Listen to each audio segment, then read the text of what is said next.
Hello mummy's, welcome to mini Manch. இன்றைக்கி Thursday பண்ண fried rice தான் ஃபுல் ரெசிபி பார்க்க போகிறோம். ஸோ இந்த ரெசிப்பியை ஃபுல்லாக பாருங்கள், அப்போ தான் கிட்ஸுக்கு எப்படி பண்ணோம் அப்படின்றத தெரிஞ்சுக்கலாம். ஸோ இப்போ நான் பேனில் ஆயில் போட்டிருக்கேன், பட்டர் கொஞ்சம் போட்டிருக்கேன், போட்டுட்டு கார்லிக் போட்டுக்கோங்க.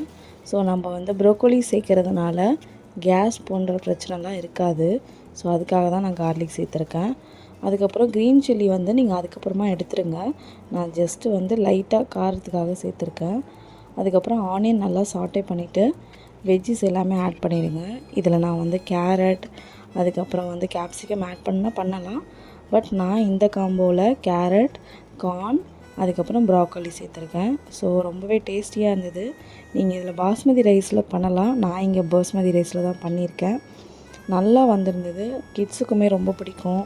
காரம் சாப்பிடாத பிள்ளைங்க, அதுக்கப்புறமா வெஜ்ஜிஸ் எதுவுமே எடுத்துக்காத பிள்ளைங்க, அவங்க எல்லாருக்குமே இந்த மாதிரி செஞ்சு கொடுக்கும்போது கலர்ஃபுல்லாக இருந்தால் கிட்ஸ் ரொம்பவே லைக் பண்ணி சாப்பிடுவாங்க.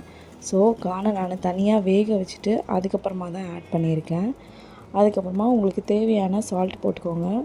ரொம்ப குக் பண்ணிடாதீங்க, அதுக்கப்புறம் ரொம்ப சுருண்டு வந்துடும்.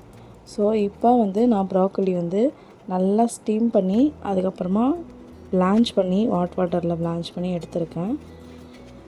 இப்போ இதையும் நான் ஆட் பண்ணிக்கிறேன். இதுக்கு பச்சை மிளகாய் சேர்க்க விருப்பம் இல்லாதவங்க இந்த டைமில் நீங்கள் பச்சை மிளகாவை எடுத்துகிட்டு பெப்பர் தூள் நீங்கள் சேர்த்துக்கலாம். நான் இங்கே பெப்பரை நல்லா க்ராஷ் பண்ணி தான் சேர்த்துருக்கேன். அதே மாதிரி க்ரீன் பீஸ் கொஞ்சம் ஆட் பண்ணியிருக்கேன். என்கிட்ட அந்த டைம் இருந்தது, ஸோ அதனால் ஆட் பண்ணியிருக்கேன். இப்போ மிளகு தூள் போட்டேன், அவ்வளோதான். சால்ட்டு கரெக்டாக இருக்கான்னு பார்த்துட்டு நீங்கள் ரைஸ் ஆட் பண்ணிடுங்க. மார்னிங் ரஷ்ஷில் ரொம்பவே குயிக்காக, கலர்ஃபுல்லாக, கிட்ஸ் ஃப்ரெண்ட்லியாக, கிட்ஸுக்கு பிடிச்ச மாதிரி ஒரு லஞ்ச் பாக்ஸு ரெடி ஆகிடுச்சு. ஸோ இதை உங்கள் கிட்ஸ்க்கு நீங்கள் ட்ரை பண்ணி பாருங்கள். இந்த மாதிரி கிட்ஸ் ரெசிபீஸ்லாம் நம்ம சேனலில் குயிக்காக வந்துட்டுருக்கு. ஸோ நீங்கள் அதை சப்ஸ்கிரைப் பண்ணி வச்சுக்கோங்க நம்ம சேனலில். அப்போ தான் நீங்கள் உடனே ரெசிபீஸ் எல்லாமே பார்த்து தெரிஞ்சுக்க முடியும். நாளைக்கு ஒரு நல்ல ரெசிபியோடு உங்களை பார்க்குறேன். இது வரைக்கும் பார்த்தவங்களுக்கு டிப்ஸ் சொல்ல வேணாமா? சோயா சாஸ் ஆட் பண்ணி செஞ்சு பாருங்கள், சூப்பராக வரும். பாய்.